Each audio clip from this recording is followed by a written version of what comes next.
प्यारे बच्चों, पंजीयन कराने से पहले यह वीडियो ज़रूर देखें। बात करेंगे इन सभी पॉइंट्स पर। JAC board, CBSE, ICSE board, NCERT, JCERT syllabus, curriculum, text books, faculty, arts, science and commerce,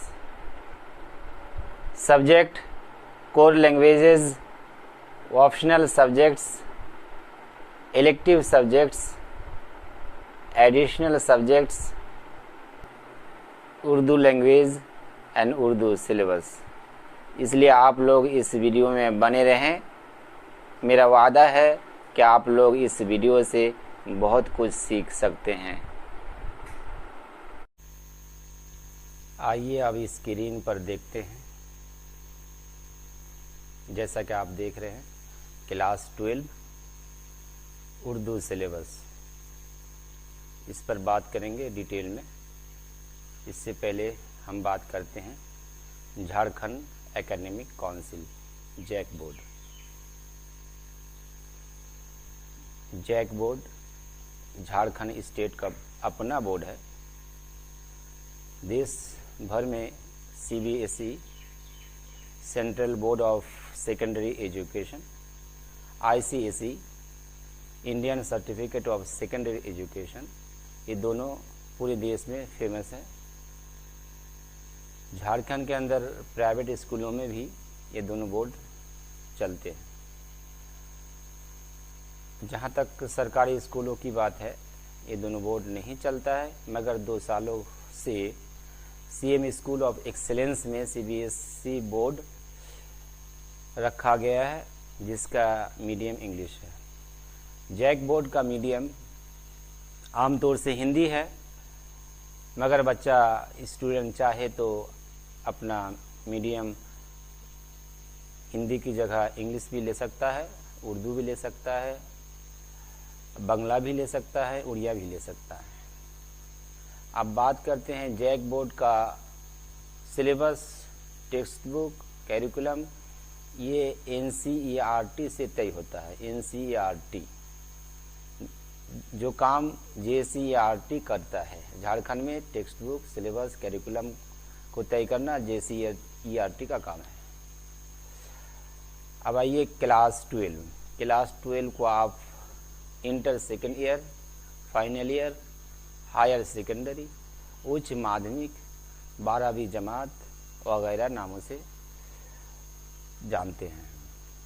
इस पर और मज़ीद बात करने की ज़रूरत नहीं है। हम अब आते हैं फैकल्टी पर। फैकल्टी 3 होते हैं, आर्ट्स, साइंस और कॉमर्स। सबसे ज़रूरी बात है वो सब्जेक्ट को लेकर के है।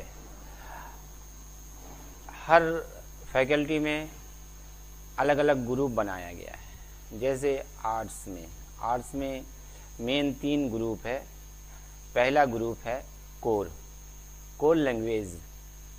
इसमें सिर्फ भाषा ही होते हैं जो कंपलसरी होते हैं, हर एक को रखना होता है। इसमें चॉइस होता है, चाहे तो हिंदी रखें, चाहे तो इंग्लिश रखें, चाहे हिंदी 50 नंबर का या 50 नंबर का आपका, चाहे तो हिंदी रखें, चाहे तो इंग्लिश रखें, या चाहे तो 50 नंबर का हिंदी और 50 नंबर का उर्दू, या 50 नंबर का हिंदी और 50 नंबर का बंगला, या आपकी जो भी मातृभाषा है वो रख सकते हैं। दूसरा ग्रुप है ऑप्शनल, जो बहुत कंपलसरी है और मेन पेपर्स हैं। इसमें geography, history, political science, psychology, home science और भी सब्जेक्ट हैं। उनमें से 3 सब्जेक्ट रखने पड़ते हैं। लेकिन एक बात जो बहुत ज़रूरी है, उस पर गौर करने की ज़रूरत है। हिस्ट्री और पॉलिटिकल साइंस दोनों साथ साथ चलते हैं। दोनों का एक साथ होना ज़रूरी है। अगर हिस्ट्री आप रखते हैं तो पॉलिटिकल साइंस भी रखें, ज़रूर रखें। अगर पॉलिटिकल साइंस रखते हैं तो हिस्ट्री भी ज़रूर रखें, क्योंकि दोनों का कॉम्बिनेशन बहुत ज़रूरी है। आगे चलकर बहुत काम में आएगा। बहाली में, टीचर बहाली में आप अगर ऑनर्स हिस्ट्री में आपका है तो आपका सबसे में पॉलिटिकल साइंस होना चाहिए, और अगर आप पॉलिटिकल साइंस में आपका ऑनर्स है तो हिस्ट्री आपका सबसे में होना चाहिए। तीसरा ग्रुप है इलेक्टिव। इलेक्टिव में भी लैंग्वेज आता है। इसमें आप 100 नंबर का कोई भी भाषा रख सकते हैं, उर्दू, हिंदी, इंग्लिश, संस्कृत, कुछ भी। अब सवाल है कि कोर में भी लैंग्वेज है, भाषा है, और इलेक्टिव में भी भाषा है, तो दोनों में फ़र्क क्या है, अंतर क्या है? तो फ़र्क बहुत बड़ा फ़र्क है, बहुत अंतर है, इसको समझते हैं। पहला जो अंतर है, दोनों का सब्जेक्ट कोड अलग है। आप यहाँ देख सकते हैं, या हिंदी के लिए जो सब्जेक्ट कोड है वो है HNA कोर में, और इलेक्टिव में जो हिंदी का सब्जेक्ट कोड है वो HIN हिंदी। इसी तरह से इंग्लिश अगर कोर में है तो इंग्लिश का सब्जेक्ट कोड होगा ENA, अगर इलेक्टिव में इंग्लिश है तो ENG होगा। दोनों में फ़र्क ये समझ में आ गया। अब दोनों की किताब और सिलेबस भी अलग हैं। इलेक्टिव का सिलेबस अलग है, कोर का सिलेबस अलग है। अब सवाल है कि दोनों में फ़र्क क्या है? दोनों में फ़र्क ये है कि कोर का सिलेबस आसान होता है और इलेक्टिव का थोड़ा सा मुश्किल होता है, बस इतना ही फ़र्क है। अब आगे चलते हैं। इसमें और आप चाहे तो एक्स्ट्रा के तौर पर और भी कोई सब्जेक्ट रख सकते हैं। दूसरा फैकल्टी है साइंस। इसमें भी आप चाहें तो उर्दू रख सकते हैं, दोनों ग्रुप में। कोर में भी आप रख सकते हैं, एडिशनल के रूप में भी आप रख सकते हैं। कोर में रखेंगे तो आप 50 नंबर हिंदी और 50 नंबर उर्दू होगा। एडिशनल में रखेंगे तो 100 नंबर का उर्दू होगा। फैकल्टी कॉमर्स में भी आप उर्दू रख सकते हैं 50 नंबर का, और 100 नंबर का रख सकते हैं। एडिशनल में आप 100 नंबर का रख सकते हैं।